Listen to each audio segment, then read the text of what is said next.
Hey everybody, fake Professor Craig here. We're going to be going over the Rings of Power teaser trailer, seeing what sort of little tidbits we can glean from it. So hang with me. I am assuming you have already seen the teaser trailer. Okay, this isn't the place you're going to go to watch it for the first time. But if you've already seen it and you're curious about what each shot has in it, that's what we're going to go over. I've listed out every single shot, and I'm going to go through them one by one. There are 21 of them. So we'll see if we can do it fairly quickly. And a lot of them are going to be just kind of like, flavor shots, their tone setting, a shot of the forest or whatever. But some of them have things to dig into. So that's what we're going to do right now. In fact, let's go ahead and pull up the YouTube video. I think I'm a little too big, so I'm going to shrink myself a little bit. And let's give this a shot and see what we like. I'm going to be doing a lot of pausing, stopping and starting. So if that drives you crazy, I'm sorry. But here we go. Let's see what we have here for the first shot. Haven't you ever wondered what else is out there?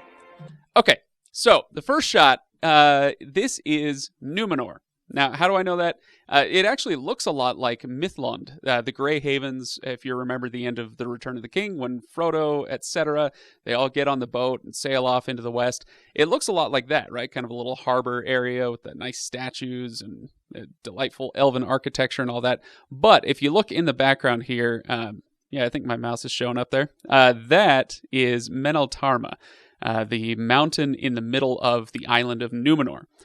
So this is probably on the eastern side of the island, if I were to guess, because that's where they would often set sail to go to Middle-earth, I guess Middle-earth, Numenor, whatever. So they would set sail from there. That is probably a statue of Elros, which is Elrond's brother. So they were both half elven. Elros, he chose to be human. Elrond decided to live as an elf. And so Elros ended up founding the island nation of Numenor. It was gifted to him and his people by the gods after the First Age. So that's probably who that statue is. Regardless, very good looking harbor town. I like the look of this. There's wonders in this world beyond our wandering. Okay, so I love this shot. We've got the hunters here. Now, if you read the Vanity Fair article, which I definitely skimmed, if you read the Vanity Fair article, then you saw a picture of these two listed as hunters. And of course, a lot of people got up in arms. So, what do you mean hunters? What are they? You can't hunt with, moose antlers on your back. I figure they're probably camouflage. I think it's kind of cool. I saw some theory. I was reading online some theory that these are actual wings and that these are the like vampires. So in in the Silmarillion, there are references to vampires and winged humanoid creatures and all that. No, I don't buy it. They're just hunters wearing moose antlers as as camouflage, so you don't startle the wildlife. Anyway, that's my guess, but it's a great shot. I like the hills here. Yeah, okay, good. Let's go on. Okay, now we get into one of my issues. I'm really excited about the show. I enjoyed the teaser, but this is one of my issues. Okay, so this is Markella Kavenagh as Markella Kavenagh as Elanor or Nori Brandyfoot. So this is a hobbit of the Harfoot clan. So here's why I have a problem with it. I'm sure she'll be great. Whatever. I feel a little iffy about there being hobbits in this show. The origin of the hobbits is unclear, but this feels too early. So this is about 3,000 years before the events of the Lord of the Rings, and the events that lead up to hobbits, the advent of hobbits in Middle-earth, they do come quite a bit later. So it's a little bit of a stretch to have hobbits at all in this show, but it's even more of a stretch that her name is Elanor Brandyfoot. Why is that? Well, for one thing, Elanor is the name that Sam gives to his daughter. He names her after the flowers that he finds in Lothlorien. These beautiful little flowers. He loves them so much that when he has a daughter, he names her after the flower. And so there's no reason that a hobbit at this time would be named Elanor. Absolutely no reason. And Brandyfoot. Furthermore, Brandyfoot. It's an odd name to have this early for a hobbit, because they haven't made it to the Shire. They haven't crossed the Baranduin River that becomes the Brandywine. And so to somebody who has read some of this stuff a little more deeply, it clangs pretty hard. Elanor Brandyfoot. So maybe the character will be great. I'm not going to say this is like a show ruiner or something like that, but it clangs off my ear a little bit. To give you a little background, so she's a Harfoot, one of the 3 clans of hobbits. So they're the Harfoots, the Stoors, and the Fallowhides. So the Harfoots are, and of which she is one, the Harfoots are the ones who do establish the Shire at some point. The Stoors are river folk, and that's where Gollum came from. So Smeagol and Deagle and that whole situation, that was with the Stoor people on the banks of the Anduin River. So anyway, we're seeing a predecessor to the Shire hobbits. Okay. And we got a giant waterfall. That's just tone setting, so that's fine. Looks cool. And then here we've got Morfydd Clark as Galadriel climbing something, a frozen mountain. It's an odd-looking shot, isn't it? It's very, like, CGI-y? I don't know. That shot kind of throws me off a little bit, but whatever. That's fine. Okay. All right, we got a couple things to talk about here. First of all, the raft is Halbrand. That's a human that they made up for the show, so this is not a character from Tolkien's Legendarium, and that's fine. And he's on a raft. At some point, it mentions in the Vanity Fair article, at some point he is a castaway with Galadriel. We don't know how they get there or why, but that is presumably what we're looking at here is like a shipwreck or something, and now he's a castaway with Galadriel. Okay, but I want to talk about the words on screen just a moment ago. Before the fellowship. And it'll go on and say before the king, before the fellowship, before the ring. And I don't love this. I get it, like, from a marketing perspective, I get that they're trying to remind people, hey, this is Lord of the Rings. Remember those movies that you loved? So that's fine. I get it. But it's a bit like saying, before the moon landing, there was Moses and the Israelites. Like, this is so far in the past that it's like the ring. I guess you could bring that up because this is going to be about the forging of the rings to some extent. But I don't know. This part of the trailer feels the cheesiest to me. Maybe that's just me. Okay. And now we've got, what's his name? Ismael Cruz Cordova as Arondir, an elf. I believe this is an elf that they made up, much like Halbrand, the human. And he's pulling a Legolas. Catches the arrow and knocks it. Fine, whatever. The Legolas stuff from the movies was always a little cheesy. Maybe this is the cheesiest part of the trailer for me. But that stuff was always a little cheesy in those movies. They cranked it up to 11 with The Hobbit, when he's running up the stones, the falling stones, like, yay. And so I wish they wouldn't do that, but I guess, I get it. It's a crowd pleaser thing. Again, it's cheesy, but not a show ruiner or anything like that. But it is interesting. That's what they chose to give us as our introduction to what's his name? Arondir. Yeah. Okay. Okay, so there's a meteor, and here we have what looks like, I think it's Charles Edwards as Celebrimbor. Not totally sure, but Charles Edwards as Celebrimbor, probably. I was kind of looking at their portraits on IMDb, and that's the best I can come up with. I think that's who that is. But more interesting is the meteorite. Okay, so we've got a meteorite streaking through the sky. It's kind of a cool shot. And he's watching it go down. At least we assume it's a meteor. And this reminds me of, if you've read the Silmarillion or you've read the Children of Hurin, then you might remember Anglakel. Is that the name of it? Anglakel. Yeah. Anglakel. Whatever. I don't actually speak Elvish, contrary to popular belief. Anglakel is the sword. It's a meteorite sword that's forged by Eol the elf, and then is wielded by Durin in that story. And so I love the idea of the meteor and making swords or making armor out of it. So maybe we'll get something like that in this show. It could be that the meteorite provides the ore for the rings of power. That might be interesting. Okay, so let's see. We had Galadriel riding into battle. Not much to talk about there.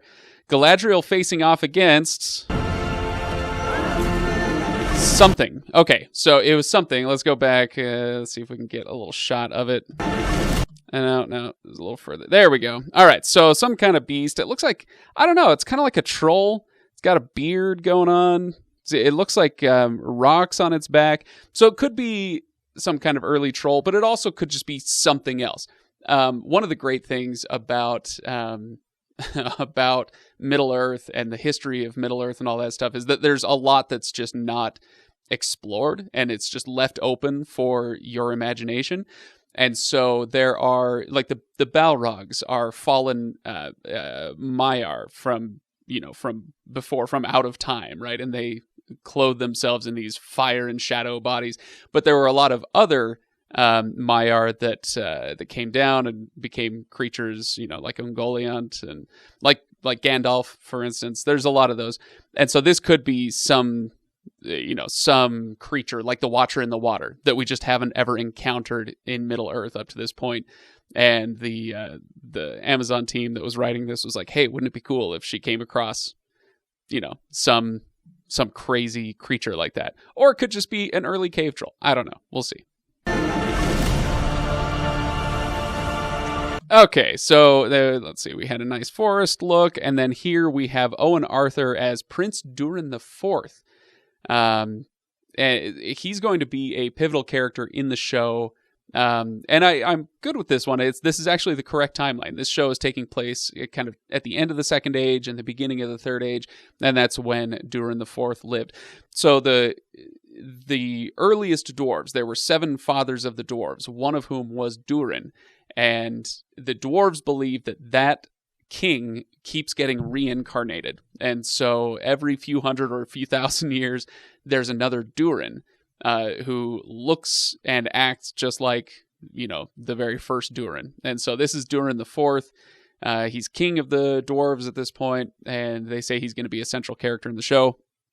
I don't know what he's going to do in the show. Obviously, they'll be interacting with the rings and all that. But I do know that in his story, he actually... Let me back up. You recall the bit in the prologue to the Fellowship of the Ring in the movie when they're showing you the last alliance of elves and men, and they're fighting on the slopes of Mount Doom and all that. Well, at the same time, the dwarves were fighting their own battle against a horde of Easterlings. And so Durin IV is actually leading those dwarves, and they get beaten. So his force gets routed, and they have to retreat, and they retreat back to that battlefield where we see the last alliance of elves and men fighting in Mordor. So we could get something like that with him. That'd be kind of cool. Let's go back. Oh my gosh, these shots are so fast, I'm missing it. Okay, so that is Robert Aramayo as Elrond. With both him and Morfydd Clark, I am totally fine with, recasting this. Obviously, you're not going to get the same actors that you had 20 years ago, 25 years ago now, when they were filming it. You're not going to get the same actors, and so that's fine. The only issue that I have is with some of the descriptions of Galadriel and Elrond being like these young, plucky upstarts before they've settled into their, wisdomous old age or whatever. It's like, no, these are elves. Elrond has already been alive for 3,000 years at this point. He's not a whippersnapper. He's not some upstart, political climber or something like that. So that especially with Galadriel, that throws me off because she's 10,000 plus years old, something like that. Elrond is somewhat younger, but still quite ancient at this point. So yeah, I don't know. It feels odd to me, but hopefully this guy Robert Aramayo will do a great job. He looks good in the role, so we don't get much from this shot, but yeah, hopefully they don't mess too hard with Elrond's character. Oh my gosh. Okay, we'll get to that one. Okay, this one is Sophia Nomvete as Disa, the dwarf princess. And this, I don't know if anything has gotten people more up in arms than the fact that she doesn't have a beard. Dwarves have beards. Let it go, man. Let it go. It's okay. If she had a beard, that would be fun. But she doesn't, presumably because they didn't want to completely throw off audiences by giving this woman a beard. I don't know. But who's to say she doesn't shave to differentiate herself from other dwarf women? I don't know. Who cares? She looks good in this role. I like, I don't know. She's got like gold dust on her hands, maybe. I don't know what she's doing exactly. Looks like she's praying or orating something. But yeah, I like that shot. Okay, this one, we've got Morfydd Clark. Somebody's checking her ears. So this looks like around that shipwreck, right? So she's been cast away with Halbrand. And so presumably somebody picks her up. Maybe this is Halbrand checking her ears to see, are you actually an elf? Oh my gosh. So we don't know what's going on there, but could be good. Oh, this one is weird. This guy needs some clothes. Who is is this Mount Doom? Is this a battle raging with like a city burning under them? Who is this guy falling into the fire? Is this person trying to pull them up? This is a very weird shot, and I cannot tell who this actor is. Nobody can tell who this actor is, and nobody knows what's going on here. So we'll just skip past it, and I guess we'll see. All right. Dwarves breaking rocks. It looks to me this is probably a callback to the Council of Elrond when Gimli tries to break the One Ring with his axe. So maybe they have a ring of power at this point and they're testing it, trying to break it, and it splits the rock. Yeah, maybe something like that. It's probably a callback. This guy, I have no idea who this is. Somebody maybe can tell me. He's obviously got a chain. He, I don't know, he's swinging an axe, maybe trying to escape something. I don't know who that is. And the other thing I can't tell is if that's a man or an elf. I'm going to go with man on this one. But it's possible we see a pointy ear there. Battle. Orcs. Elves. I don't know who that is. And then the final shot. So we've got a small hand and a large hand, and nobody knows who this is, but there are a lot of fun theories. Maybe the most fun one that I've seen is that this is Tom Bombadil. It's a pretty safe assumption that this is not an elf hand because they tend to be clean. So it's probably a human or, something else. It would be a disaster if this were Gandalf, because it would be way, way too early in the story for that. There shouldn't be any wizards in the TV show. It would be way too much of a stretch to try to do that. So this is, I don't know, a hobbit hand or a child, and then a human male of some kind. I like the Tom Bombadil theory. I think that'd be fun. That'd be kind of cool.